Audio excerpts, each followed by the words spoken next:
신약성경 고린도전서 1장 1절로 9절까지의 말씀입니다.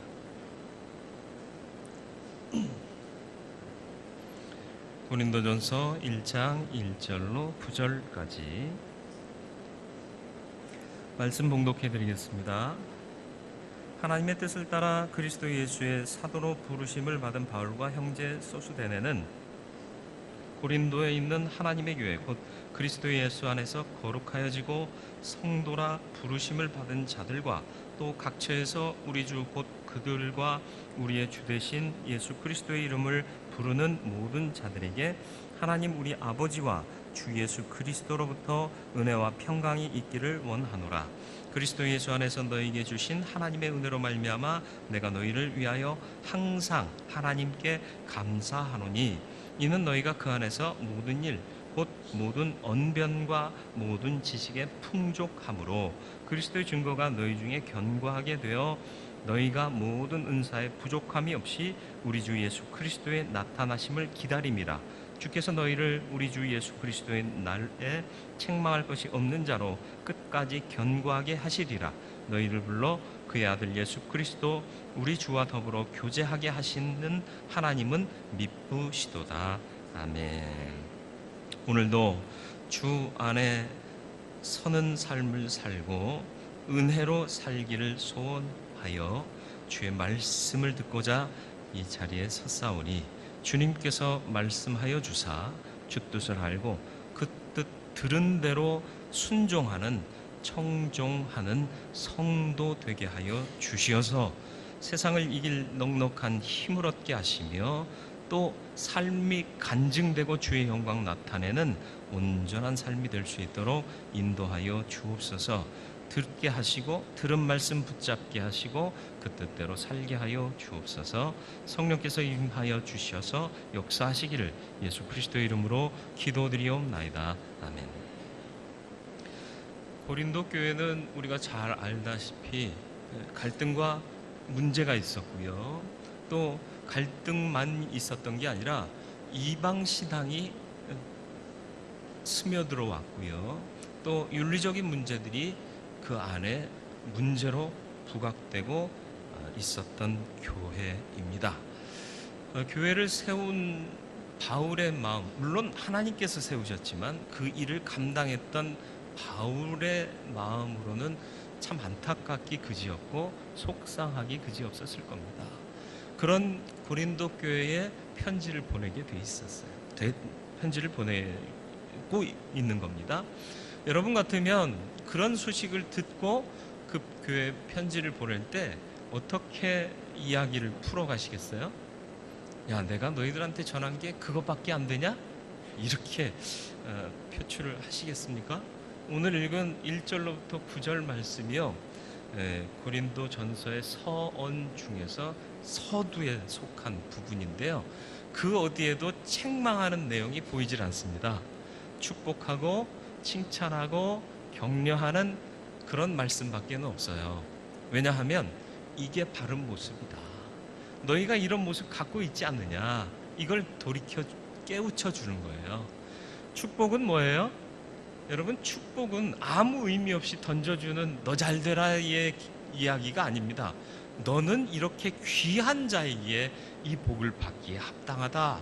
정체성을 인식시켜주면서 복을 빌어주는 게 참된 블레싱이에요.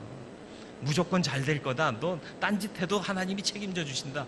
그 얘기가 아니라 넌 하나님의 사람으로 이와 같은 삶을 사는 자로 세우셨기에 복 받기에 합당한 자다. 이걸 인식시키며 하나님의 복을 언급하는 게 우리의 블레싱인 거예요. 바울이 그런 견지에서 고린도 교회 모든 성도들에게 축복하는데 바로 너희들이 이런 존재다. 이걸 인식시키고 있는 것입니다. 고린도는 잘 아시다시피 해상무역의 중심지였습니다. 그러니까 돈 벌려는 사람, 머리 좋은 사람, 또 분쟁을 해결하려고 법률 지식 좋은 사람, 이런 사람들이 다 모여 있던 동네가 바로 고린도예요. 거기에 교회가 세워지니까 그 중에 있던 사람들이 모여 교회를 이룬 거죠. 너무 똑똑하다 보니까 갈등이 생겨요. 자기의 방식과 다른 것들은 또 쉽게 용납하지 못합니다. 사람이라는 게 그래요. 근데 믿음은 뭐예요? 그걸 내려놓는 게 사실은 믿음이거든요. 하나님이 하실 것을 믿는 것이 믿음인 거거든요. 우리가 불의를 보고 두 주먹을 움켜쥐고 정의를 외치면 정의가 이루어지나요? 그게 착각이라는 거예요. 물론 정의를 외치지 말라는 얘기가 아닙니다. 정의를 외치지만 그 정의를 이루실 분은 오직 하나님 한 분밖에 없다. 이걸 믿어야 되는 거예요. 다윗이요, 자기 수하했던 사람이 반역해요. 다 그 뭐죠? 나중에는 별꼴이 반쪽이라 아들이 자기를 대하여서 칼을 들어요. 그때 다윗이 어떻게 대처해요? 야, 남은 병사가 몇 명 있냐? 내 편에 속한 자가 몇 명 있냐? 자, 가자! 그러면서 칼을 빼들지 않습니다. 그냥 도망가요. 사울 앞에서도 그랬잖아요. 나 아무 잘못 없어요. 그런데 사울이 나를 죽이려고 해요. 도망만 다녀요. 왜요? 하나님이 기름 부어 세운 자니까. 그죠? 그리고 그래서 사울은 그렇다 치더라도 이 반역한 무리들은 어떻게 해요? 내가 칼을 빼어들어 그들의 목을 친다 해도 그래서 정의가 세워지는 게 아니라 하나님이 역사하시면 된다. 이게 다윗의 믿음인 거예요. 너무 어이없죠? 너무 무력해 보이죠?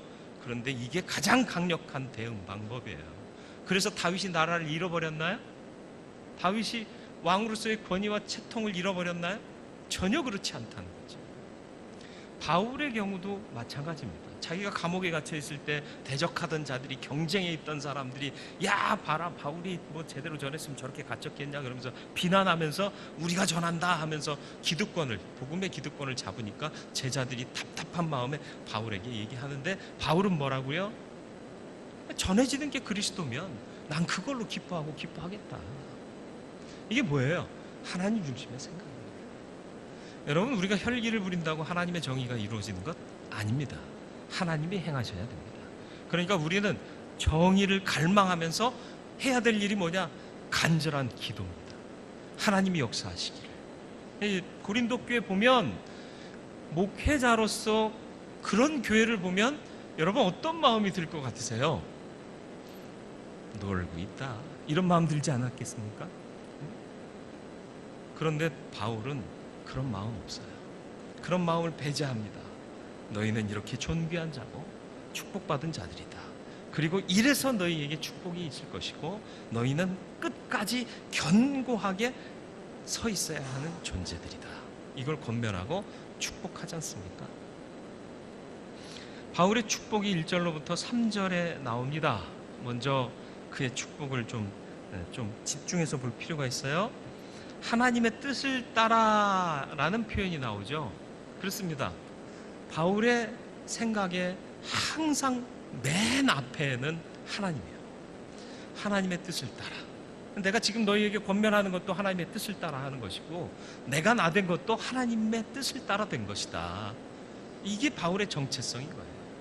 저와 여러분들은 모든 생각, 모든 행위에 앞서 하나님의 뜻을 따르고 있는지 도전해 볼 수 있기를 축원합니다.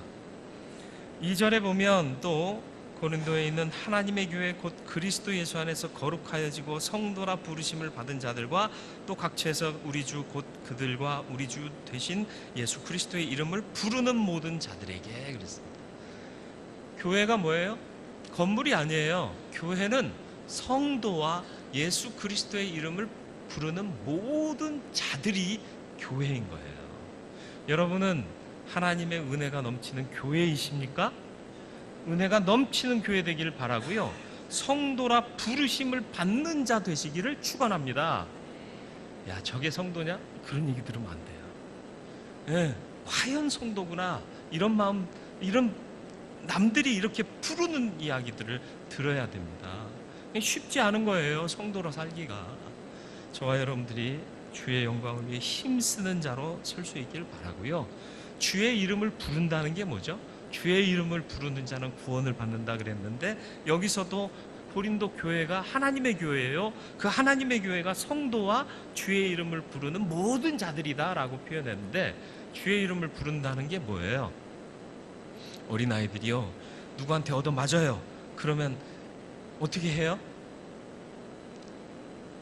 애들이 맞으면 어떻게 해요? 웃어요? 아프네요. 웃나요?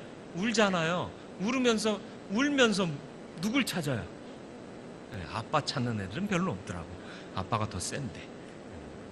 네, 엄마 그렇게 찾아요. 네, 그리고 애들이 학교 갔다 와서 아버지가 신문 보고 있는데 문 열고 들어오면서 보고는 아무도 없네 그래요. 아니에요? 네, 아빠는 있어도요, 있는 게 아니요. 누가 있어야 있어요? 왜 그래요?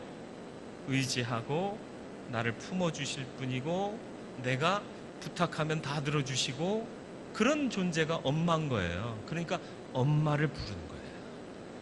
여러분 누굴 부르고 사세요? 엄마 부르지 마시고 예수 부르세요. 예수의 이름을 부르세요. 왜요? 예수님이 날 보호하실 분이고 예수님이 내 필요를 채워주실 분이고 예수님께서 나와 함께 하시면 내가 편안해질 수밖에 없기 때문에 그래요. 누구의 이름을 부르시겠습니까? 결단하시기를 축원합니다. 은혜를 받으면 평강이 있대요. 3절 말씀 보니까 하나님 우리 아버지 주 예수 그리스도로부터 은혜와 평강이 있기를 원하노라. 은혜 받으시기를 축원합니다. 그러면 평강이 있게 될 줄 믿습니다.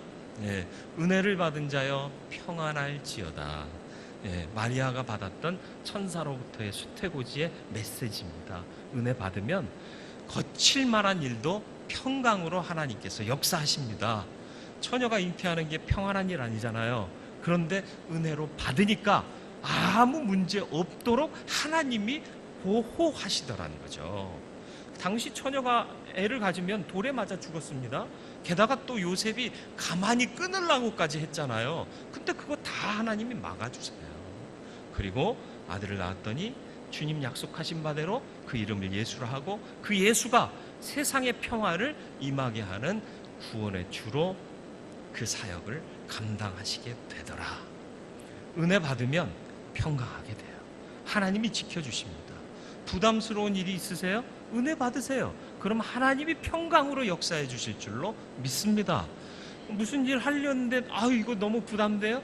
은혜 구하세요. 하나님 은혜 주세요. 내가 일해야겠습니다. 선교 가기가 두려우세요? 기도해 보세요. 은혜 주세요. 내가 선교하고 싶습니다. 그러면 갈 수 있는 은혜를 주시고 평강으로 또 나머지 일을 지켜주시잖아요. 단적인 예예요. 믿음을 가진 자들이 발휘해야 될 게 뭐예요? 믿음이에요. 믿음. 그 믿음이 뭐예요? 은혜 구하고 은혜 주신 대로 평강으로 역사가 이루어지는 걸 보는 것, 누리는 것. 두 번째 4절로 6절에 칭찬과 격려를 줍니다. 4절 말씀, 그리스도 예수 안에서 너에게 주신 하나님의 은혜로 말미암아 내가 너희를 위하여 항상 하나님께 감사한다. 주신 하나님의 은혜가 뭐죠? 구원의 은혜예요. 너희를 구원하신 것 때문에 내가 감사가 넘친다라는 거예요. 구원받은 자가 해야 할 일은 뭘까요? 다름 아닌 예수 그리스도에 대한 증거입니다. 그래서 5절 이어지는 말씀에 너희가 그 안에서 모든 일 곧 모든 언변과 모든 지식에 풍족하다. 이게 뭐예요? 언변이 뭐예요? 예수 못 믿는 사람도 말 잘 못하던 사람도 예수 믿으면 말 잘한다고 그랬잖아요. 그 은혜를 왜 주시는 줄 아세요? 딴 얘기 하라는 게 아니라 복음 증거하라고 주시는 건데 꼭 이상한 얘기 하는데 그 달란트를 사용하니까 은혜가 안 되고 이상한 결과가, 이상한 결실이 맺어지잖아요. 말 못한 사람도 예수 믿으면 말 잘하게 돼요. 믿으십니까? 아멘을 안 하시는 이유는 뭐예요? 글자 모르는 분도 예수 믿어서 글자 알게 된 분들도 많잖아요. 왜요? 말씀 읽고 말씀 증거하라고 그 은혜를 주시는 거예요. 제 친구 어머니가 살아있는 간증이라니까요. 초등학교도 못 나오신 분인데 권사님이세요. 권사님이신데 다 모르죠. 까막눈이죠. 그런데 글씨를 다 읽으세요. 뭐 어디서 배웠느냐? 야학 가서 배웠느냐? 안 배웠어요. 어디 가서? 오직 교회 가서 성경 못 찾아요. 글자를 모르니까 찾아달라고 그래요. 그러면 손으로 좀 짚어달라고 그래요. 그러니까 그거 맨날 그렇게 보고 찬송가도 짚어가면서 따라 부르다 보니까 글씨를 배운 거예요. 그 은혜를 어떻게 해서 받을 수 있었어요? 믿음으로 사모하니까. 근데 그 은혜를 주신 이유가 뭐예요? 말씀 읽고 묵상하고 또 도전하신 바대로 말씀 증거하고 복음 증거하라고요. 저와 여러분들이 이 일을 감당할 수 있기를 주님의 이름으로 축원을 드립니다. 그래서 하나님의 주신 언변과 지식에 풍족하게 하신 그 이유를 알아. 6절 말씀, 그리스도의 증거가 너희 중에 견고하게 되어. 예수 그리스도에 대한 증거가 우리 안에 견고하게 되기를 바란다. 뭘 행해도 주께서 하셨습니다. 주님이 해주셨습니다. 그리고 또 이 증거를 전파하는 거예요. 드러내는 거예요. 이 삶이 필요하다. 이 일을 위해서 너희가 이 은혜를 받았다. 7절로 9절 소망을 말씀하십니다. 7절, 너희가 모든 은사에 부족함이 없이 우리 주 예수 그리스도의 나타나심을 기다림이라. 우리가 기다리는 게 뭐예요? 여러분 뭘 기다리세요? 고도를 기다리고 계시나요? 예수 그리스도의 다시 오심을 기다려야 할 줄로 믿습니다. 내 자식이 잘 되는 꼴을 기다려야 되나요? 그걸 보기를 기다려야 되나요? 아니요. 하나님 나라의 영광을 내가 보고 누리기를 기다려야 되는데, 그때가 언제냐? 주님 다시 오시는 그날이라.